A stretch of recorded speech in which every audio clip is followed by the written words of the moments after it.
नमस्कार। मैं कनकलता झा आज आप लोगों के लिए हिंदी साहित्य सागर की पद्य भाग का दूसरा पाठ लेकर उपस्थित हूँ। गिरधर कविराय। आइए गिरधर कविराय की कुंडलियों को पढ़ने से पहले हम उनके जीवन से कुछ परिचित हो जाते हैं। गिरधर कविराय के जीवन के बारे में अधिक जानकारी उपलब्ध नहीं है। श्री शिव सिंह ने उनका जन्म संवत 1770 दिया है। उनका कविता काल संवत 1800 के उपरांत ही माना जाता है। गिरधर कवि ने नीति, वैराग्य और आध्यात्म को ही अपनी कविता का विषय बनाया। जीवन के व्यवहारिक पक्ष का इनके काव्य में प्रभावशाली वर्णन मिलता है, जिसकी पैठ जनमानस में बहुत गहरी है। इसलिए इनकी नीति संबंधी कुंडलियां जनमानस में बहुत लोकप्रिय है। इस लोकप्रियता का सबसे बड़ा कारण है बिल्कुल सरल, सहज, व्यवहारिक तथा सीधी सादी भाषा में गंभीर तथा नीतिपरक तथ्यों का कथन। कुंडलियों में ही इन्होंने अपने समस्त काव्य की रचना की।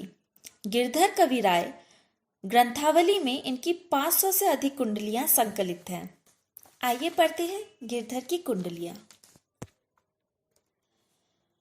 गिरधर की कुंडलियां पढ़ने से पहले मैं आपको बताना चाहूंगी कि इस कुंडलियां में जितने भी दोहे आपको मिलेंगे वो सब के सब कहीं ना कहीं मानव जीवन के व्यवहारिक पक्ष को हमारे सामने उजागर करते हैं।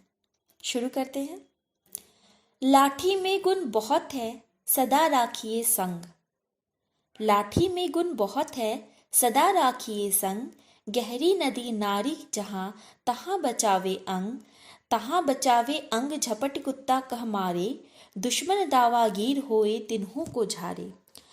यहाँ कवि कहते हैं कि यहाँ लाठी के गुण की चर्चा उन्होंने की है। लाठी साधारण सी एक लाठी जो मानव अपने व्यवहार में लाता है, उस लाठी के गुणों का बखान यहाँ बखूबी किया है कवि ने। कवि कहते हैं कि लाठी में बहुत सारे गुण हैं, हमें इसे सदा अपने साथ रखना चाहिए।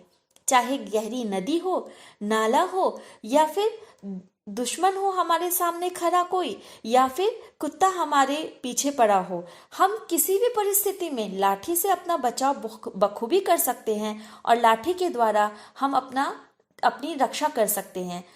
यहाँ कवि कहते हैं कि मनुष्य को इन छोटी छोटी बारीकियों पर, इन छोटी छोटी चीज़ों पर जहाँ मनुष्य का ध्यान भी नहीं जाता है, यहाँ कवि कहते हैं कि हमें उसके ऊपर ध्यान देना चाहिए और लाठी के जो ये महत्वपूर्ण गुण हैं इसके बारे में हमें चर्चा करनी चाहिए और हमें सदा ही अपने साथ लाठी रखनी चाहिए।